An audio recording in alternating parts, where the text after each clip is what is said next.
Yo, we back again, man. Another episode.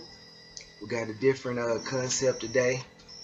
Today we're gonna be talking about black parenting in America, because I really can't speak on nowhere else. But yeah, we're gonna talk about black parenting today. Whether you're a male, you know what I'm saying, looking for some advice, or just somebody else's perception on how they handle parenting, or you're a female that wants a better insight on why black males do what they do, this may help you a little bit, man. So let's get right into it, bro. Alright guys, hey. So, first question is, why do you think there is a stigma on black fathers having multiple children? And the stigma that I'm talking about, it's a lot of different stigmas, but if you're a black father, you're automatically either a deadbeat dad, or you're not present in a child's life, you're in jail, you're dead. What do you think? Why is there such a stigma with black fathers having multiple children? I think the media has a lot to do with it, for one, because every time you turn on your TV, they're giving off the perception of a black man looking that way. I mean, they don't really have any respectable black shows on TV anymore. So I think a lot of the propaganda that's put on TV helps to push that agenda and that perception of deadbeat dads and just negative people that are fathers and mothers and stuff like that, man. But I know a lot of good people that are parents. You know what I'm saying? I know people that's been married for years and years, but you never really see those people on TV. So if all you see in your neighborhood is people doing this one particular way, ignorance is bliss. You feel me? You don't feel any type of way because, you know what I mean? Yeah, man. Okay, so is there a double standard for women versus men with multiple children? Ooh. I think men have it a little bit easier if they have multiple children, because let's take it from a relationship aspect. If a woman has multiple kids, that next man that she dates has to also, make his life around that whole family. Whereas a man, if he has 4 or 5, even if he has 15 kids, that next woman he's with, if he doesn't have custody of some of those kids, she doesn't, get the effects of him having all those kids. So yeah, I think men have it a little bit easier in the aspect of moving on with your life, but on the other hand, women have a lot of leverage with the justice system. So anytime you try to do anything judicial dealing with your kids, they probably gonna most of the time get the upper hand, because you know what I'm saying? I can go into a lot of stuff with that subject and why that is that way, but I don't know if y'all ready for that, because that's really real. You know what I'm saying? Okay, so why do you think it's more acceptable for mothers to not be present in a child's life than a father? Why it is more acceptable for a mother to not be present in a child's life? In what aspect? Do you mean like her not having custody of the kid, or? No, I mean like if a mom is working a 9 to 5, she doesn't spend that much time with her kid. Why is that okay versus if a father is working 9 to 5 and not spending that much time with the child? I think they hide under that umbrella of I have custody of a kid. You know what I'm saying? 24/7. Even if you really not spending that much time with it, it looks like you do on the outside because you have custody of that kid. You feel me? If a man had custody of the kid, just like a mother does, then he wouldn't get the backlash that he does. But because we see him, most of us are weekend warriors, like they call them in my job. Like we have the kids on the weekend, and that's what people base our relationship with our kids off of. Oh, you see them 48 hours a week. Well, yeah, that's because you don't want to let them come and stay with me, or the kids stay with me. You know what I'm saying? So I think it's a bit unfair to judge a man like that. But yeah, man, yeah. So how hard is it to be a young black father in modern day America? It's very hard. I was gonna be modest about it, but I'm not gonna lie, bro. It's very hard. Like it's already a job to survive in America as a young black man. You know what I'm saying? Because you have so many people that are looking for anything just to scratch you off the list for. You know what I'm saying? You do anything, and it's unforgiving in America. It's unforgiving, bro. So to maintain a respectful life, have a good career, and try to be the best that you can be, it takes a lot out of a person, especially when you're fighting a losing battle out the gate. So this is what we have to do, and especially for guys that like have kids outside of the home, because more than likely you're gonna be put on some type of American justice thing where you have to pay money out, or if you have a divorce you're gonna have to pay alimony. A man just gets his feet cut from under him, man. You know what I'm saying? You get your feet cut from under you if you're a man. So if you have a situation like that where you're no longer with the people that they consider were your original family, it's gonna be rough on you, because you're gonna have to work a job. You're gonna have to try to maintain your regular life and your standards of living. You have to take care of the kid. You know what I'm saying? Man, don't say you're not a person that doesn't want to stay in a job for 20 years and you want to be an entrepreneur. You gotta almost work twice as hard. You know what I'm saying? I had a home guy. He died, bro, and I really think he worked himself to death, just having to take care of so much stuff, man, as well as try to better himself. Now, if you're just a person that's a little bit stagnant and complacent, you're comfortable in your life, and you don't really want to do a whole lot of stuff, it may not be as hard for you. But if you're trying to do big things, man, it's rough, bro. Okay, so thinking about the stigma we discussed in the first question, does that stigma that's associated with black fathers differ with other ethnicities? I guess a little bit. Stigma? Is it a little bit frowned upon more with the black father than it is other races? I think so. And I think so because I'm not going to say other people aren't real threats, but we make up so much of the population of the world that we're automatically the enemies out the gate. You know what I'm saying? So,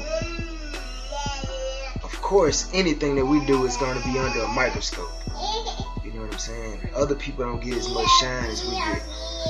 A lot of other cultures, they kind of stay to themselves. We're the only ones that openly make ourselves susceptible to the other races that oftentimes do a lot of the judging of us, because we share such close proximity with them. Of course, they're going to be the ones that can criticize us and do all this to us, man. So, yeah. Okay. I think we are frowned on a little bit more than the other people. Yeah, definitely. What effect does it have, more importantly, on the children when fathers aren't present or allowed to be present? I think there's a lot of frustration there. A lot of not knowing. You know, especially if you don't talk to your kids a lot, they have no way of knowing how you really feel about them. You know what I'm saying? And kids are people that act off of what they know about you and how they feel when they come around you. Like they're the real true people that can really see through people. They know how you act around them and how you treat them, if you love them or not. You know what I'm saying? So if you're not around your kids, bro, it leaves room for a lot of uncertainty, and that sucks, because the kid's like, well, he never comes around me, so he must not love me. You know what I'm saying? But that may not be the case at all. What's that? Yeah, like when they grow up too, they might make, worse decisions than they would have if you were allowed to. Not just you, but a lot of black young fathers, if they were allowed to be more present in children's lives. Yeah, it definitely leaves you open for negative things, because you don't have that fatherly training coming up. You know what I'm saying? A mother can give you something, and then a father gives you something else. A mother may teach you nurturing skills, how to make your house, how to cook, how to do all those things. But a father gives you firmness. He teaches you lessons. He teaches you how to be strong. He teaches you how to not to be a crier. You know what I'm saying? Be tough. You know what I'm saying? So what you feel? Get up. You know what I'm saying? Pick yourself up. That's what a father gives you. So a lot of the times, if you only have that one side, that mother, that's all you're getting your juice from, you have room to be misled. You know what I'm saying? Because if you lack that firmness from that father, you're pretty much open to anything because you don't have defensive skills to protect yourself when the devil or, you know what I'm saying, evil spirits or things that try to mislead you come into your life, bro. Yeah, man, you need your daddy in your life, bro. You definitely gotta have your daddy in your life. Okay, so do you believe that there is a recurring cycle of the quote-unquote bad father? Yes, because I think a lot of things have gotten comfortable. It's almost tradition, man, that